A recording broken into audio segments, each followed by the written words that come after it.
नमस्कार बच्चों। संस्कृत का छठा पाठ गृहम शून्यम सुताम विना, जिसका जो आधा अनुवाद है वो आपको पिछले वीडियो में पहुंच गया था। आपने पढ़ा होगा, समझा होगा, उसे सुना होगा। तो शेष अनुवाद आज है, लेकिन आपका जो ये अध्याय है ज़्यादा बड़ा है, तो आपको बढ़ना पड़े, आपको समझने में टाइम लग सकता है क्योंकि ये संस्कृत है। तो आज भी पूरा अध्याय ना करते हुए अगले वीडियो में आपको कार्य के साथ में ये वीडियो पहुंचाई जाएगी। तो अब जो आपका ये अध्याय का नाम है गृहम शून्यम सुताम बिना। गृहम घर, शून्यम शून्य का मतलब ज़ीरो होता है, लेकिन इसमें हम खाली मानेंगे। सुताम बेटी, बिना बिना यानी कि जो घर शून्य वो क्या है, बेटी के बिना घर सूना है। यानी घर में जो रौनक आती है वो किससे, बेटी से है।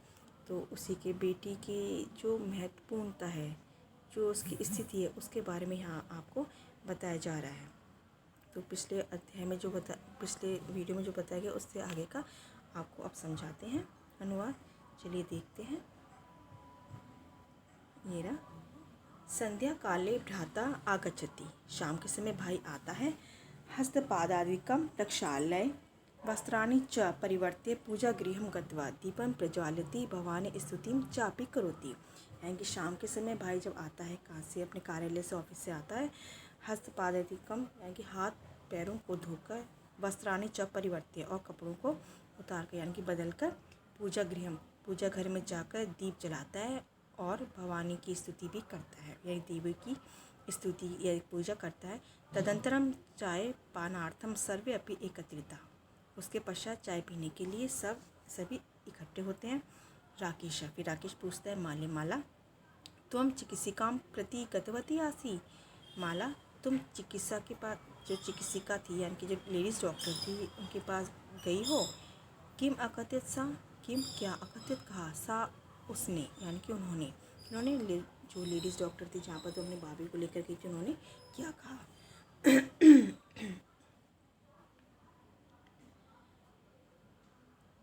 तो मतलब उसकी जो बीवी है वो जब गई थी लेडीज़ डॉक्टर के पास में, तो जो लेडीज़ डॉक्टर थी उन्होंने क्या बताया।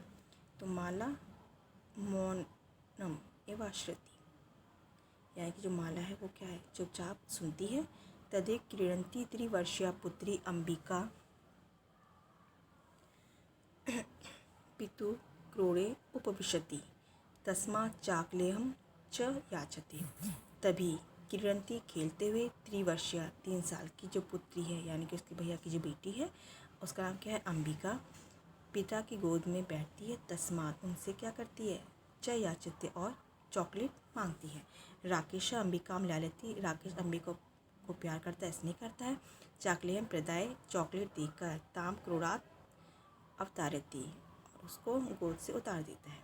पुनः मालाम प्रति प्रश्नवाचिकम दृष्टिम क्षिपति, दोबारा माला की ओर अपने प्रश्नवाची का, यानी कि जैसे प्रश्न पूछते देखा जाता है कि हम इशारों द्वारा पूछते कि मतलब कि लगता है कि हम वो हमसे कुछ जानना चाहते हैं, कुछ पूछना चाहते हैं, तो उस तरह की दृष्टि वो उस पर घेरता है। शालिनी एतत् सर्वं दृष्ट्वा उत्तरम ददाति, जो शालिनी यानी कि जो राकेश की जो बहन है, माला तो राकेश की पत्नी है, जो शालिनी है वो क्या है, बहन है। तो शालिनी एतत् यह सर्वम सब देखकर उत्तरम ददाति उत्तर देती है शालिनी। भ्राता भाई, तुम इच्छसी, तुम क्या जानना चाहती हो। तस्या कुक्षी, उसकी कोक में, पुत्र अस्ति पुत्री वा, पुत्र है या पुत्री, किमर्थम किस लिए। षड्मासांतरम सर्वम स्पष्टम भविष्यति, 6 महीने के बाद सब स्पष्ट हो जाएगा। समयात् पूर्वम किमर्थम अयम आयासा, समय से पूर्व किस लिए यह प्रयास। राकेश कहता है भगिनी, त्वं तु जानासि एव अस्माकं गृहे अंबिका पुत्री रूपेण अस्ति एव। भगिनी यानी कि बहन, तुम तो जानती हो कि हमारे घर में अंबिका पुत्री रूप में है ही। अधुना एकस्य पुत्रस्य आवश्यकता अस्ति तर्हि, अब एक पुत्री की आवश्यकता है तो। फिर शालिनी कहती है तर्हि कुक्षी पुत्री अस्ति चेत हंतव्या, तो कोक में पुत्री है तो उसको मार दो। तीव्र सुरेन मतलब क्या है, तेज आवाज़ में बोलती है। हत्या पापम कर्तुम प्रवृत्तो असि तुम, हत्या जैसे पाप को करने के लिए तुम बढ़ गए हो और मैं प्रवृत्त हो रहे हैं कि तुम करना चाह रहे हो। राकेश कहता है ना ना ना, हत्या तो नहीं। शालिनी, फिर शालिनी यानी कि जो राकेश की बहन है वो कहती है तरी किमस्ति निगृहणम कृत्यमिदम, तो क्या है इतने घृणा क्या कार्य है, क्यों? सर्वथा विस्मृतवान अस्माकं जनक कदापि पुत्री पुत्रो विभेदं न कृतवान। सर्वथा सब भूल गए, विस्मृतवान सब भूल गए। अस्माकं जनक हमारे जो पिताजी हैं, कदापि कभी पुत्री पुत्र यानी पुत्री और पुत्र में किसी प्रकार का भेदभाव नहीं किया। सा सर्वदैव मनुस्मृते पंक्तिम इमाम उद्धरति स्म। उन्होंने हमेशा ही मनुस्मृति की ये पंक्ति जो आगे बताई जा रही है उद्धरति स्म बोलते थे, उदाहरण के रूप में हमें मतलब बोलते थे। आत्मा वय जायते, आत्मा ही क्या है, जन्म लेती है। पुत्रः पुत्रेण दुहिता समान, पुत्र और पुत्र से पुत्री यानी कि दुहिता बेटी के समान। जो आत्मा होती है वही क्या है, पुत्र और पुत्र से पुत्री के रूप में वही जन्म ले लेती है। तो भी सायं प्रातः देवी स्तुतिम करोषि, तुम भी शाम को प्रातः देवी की स्तुति करते हो। किमर्थम सृष्टि उत्पादनीय शक्तियाँ तिरस्कारम करोषि, किसलिए सृष्टि की उत्पादनीय शक्ति जो जिससे सृष्टि की उत्पत्ति हुई है उस शक्ति का तिरस्कार करते हो, अपमान करते हो। तब मनसी यति कुत्सिता वृत्ति आगता, तुम्हारे मन में इस प्रकार की कुत्सित बुरे विचार आ गए हैं। इदम चिंतित्व आम कुंठिता अस्मि, यह सोचकर ही मैं दुखी हूँ। तब शिक्षाव्रता, तुम्हारा शिक्षाव्रत है, वो अपने भाई को समझा रही है कि इतनी पढ़ाई के बाद भी अगर आप तुम्हारे मन में बेटा और बेटी के प्रति जो ये भाव है, अगर इस तरह के भाव तुम्हारे मन में, तो तुम्हारी शिक्षा व्यर्थ है। क्योंकि एक पढ़े लिखे में और नहीं पढ़े लिखे में यही तो सोच का तो अंतर होता है, और क्या होता है, और कोई अंतर नहीं होता है। जो पढ़ा लिखा इंसान होता है वो सोच समझ के कार्य करता है, वही देखता है कि हमारे समाज में क्या बुरी चीज़ है, हमें उसको कैसे निकालना चाहिए। शिक्षा के द्वारा ये तो सिखाया जाता है। लेकिन शिक्षा प्राप्त करके भी अगर तुम्हारी जो सोच है, तुम्हारे जो विचार है, अगर वो भी अभी तक वैसी हैं इतनी शिक्षा के बाद भी, तो आपकी जो पढ़ाई बिल्कुल ही बेकार है, वो पढ़ाई किसी काम की नहीं है। फिर राकेश कहता, भगिनी बहन विनम विनम रुको रुको, अहम स्वपराधम स्वीकरोमि, मैं अपना अपराध स्वीकार करता हूँ। लज्जित चास्मी, और लज्जित हूँ। अद्य प्रवृत्ति कदापि गरित इदम कार्यम स्वप्ने अपि न चिंतिष्यामि, आज से लेकर आज से कभी भी इस प्रकार निंदनीय कार्य अपने सपने में भी नहीं सोचूंगा।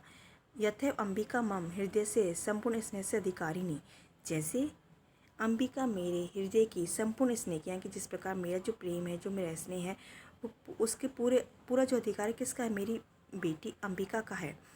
तथैव आगंता शिशु अपि स्नेह अधिकारी भविष्यति, उसी प्रकार जो आने वाला बच्चा है, जो शिशु है, वह भी स्नेह का अधिकारी होगा। पुत्रः भवतु या पुत्री वा, यानी कि पुत्र हो या पुत्री।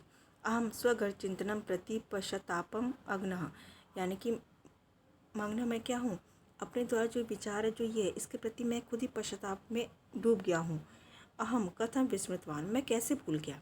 यत्र नार्यस्तु पूजन्ते रमन्ते तत्र देवताः, यत्र न पूजन्ते सर्वा तत्र अफला क्रिया, यानी कि यत्र नार्यस्तु, जहाँ नारियों की पूजा की जाती है, पूजते हैं, रमन्ते वहाँ क्या विचरण करते हैं, कि वो निवास करते हैं, वास करते हैं देवता लोग। यत्र न पूजन्ते यत्र इदा, जहाँ ये नहीं पूजे जाती, कौन, स्त्रियाँ, नारियाँ, सर्वा सब क्या होती हैं, विफल हो जाती है, असफल हो जाती हैं। सारी क्रियाएं, सारी पूजा पाठ कार्य सब क्या होते हैं, विफल हो जाते हैं, वो सिद्ध नहीं होते हैं।